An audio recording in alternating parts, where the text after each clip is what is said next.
Wales has historically been the poorest part of the UK, and it has been as well since devolution. Why do you think that is? I think because we haven't had the strategic thinking from a Westminster government that we desperately need. What you've seen is a Westminster government over the last 13 years not observing the rules that we need for devolution and not working with the Welsh Labour government.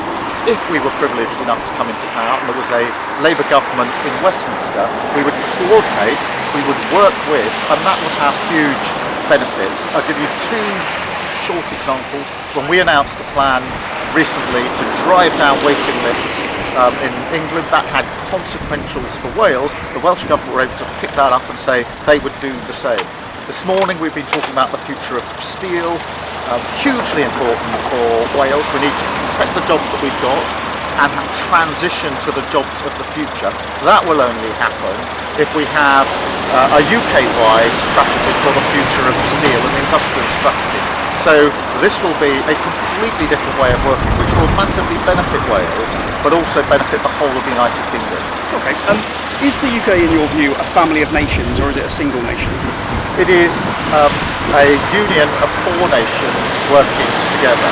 And I think the strength of the union lies as much in the future as in the past. If we look at the big challenges now, to grow our economy, to have an industrial strategy for the future of steel, to tackle the climate emergency, clearly we can achieve more if we pull together. And the examples I give about the way we can get our NHS to work better, the examples I give about the future of steel here in Wales are dependent on four nations pulling together.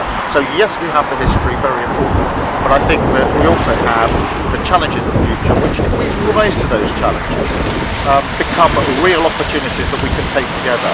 Okay, and Wales is the only country in the UK where Labour is already in power.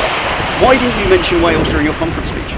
Oh, I mention Wales all of the time in many speeches that I give. Mark Drakeford and I work closely together. Our offices are in contact all the time. Why not during the conference speech? Well, during conference we were announcing our NHS plan and working with the Welsh government, who said yes, we'll take the consequentials and do a similar thing here in a coordinated, rules-based way. So you see the strength of that relationship, and nothing in your questioning, I'm afraid, is going to drive a wedge between myself and the Welsh government here, because it's a very good working relationship. It will be so much better if we have the opportunity to be privileged enough to come into power, and then what you will see is something very different to what you see now. The moment you've got a Westminster government not really observing the rules, no coordination, and being in conflict with the Welsh government, that doesn't help people in Wales one bit.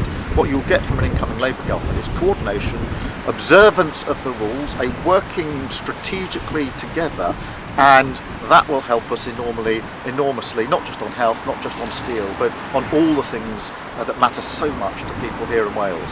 Diolch yn fawr. Thanks very much.